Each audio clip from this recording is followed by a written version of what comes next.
Je suis Jean-Baptiste Tavernier, marchand et voyageur, et je vais vous conter l'histoire fascinante du diamant qui devint plus tard connu sous le nom de Hope, ce joyau légendaire.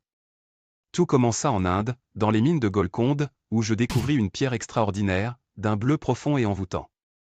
Ce diamant, pesant 112 carats à l'état brut, semblait presque surnaturel, brillant d'un éclat qu'aucun autre ne pouvait égaler. La légende veut que la pierre ait été volée sur une statue de la déesse Sita.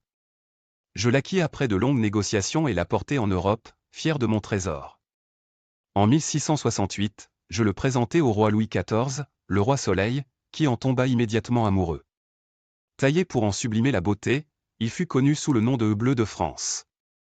Louis XIV le porta fièrement, mais ce joyau semblait attirer une aura étrange, comme un présage funeste. Après sa mort, le diamant passa à Louis XV, puis à Louis XVI et Marie-Antoinette. Ces derniers, comme vous le savez, connurent une fin tragique durant la Révolution. Pendant le chaos, il fut volé et le bleu de France disparut. Je ne pouvais que m'imaginer qu'il continuait son périple, échappant à tout contrôle humain. Des décennies plus tard, il réapparut, mais sous une forme différente, retaillé à 45,52 carats. Il passa entre les mains de marchands, puis d'aristocrates comme Henri-Philippe Hope, qui lui donna son nom. Pourtant, chaque propriétaire semblait frappé par le malheur, ruine, folie ou mort prématurée. Pierre Cartier ensuite l'a vendu à Evelyn Walsh Emseline, une riche américaine, qui croyait pouvoir briser la malédiction.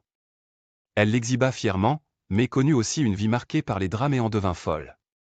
Aujourd'hui, le diamant Hope repose au Smithsonian Institution, brillant derrière une vitre protectrice.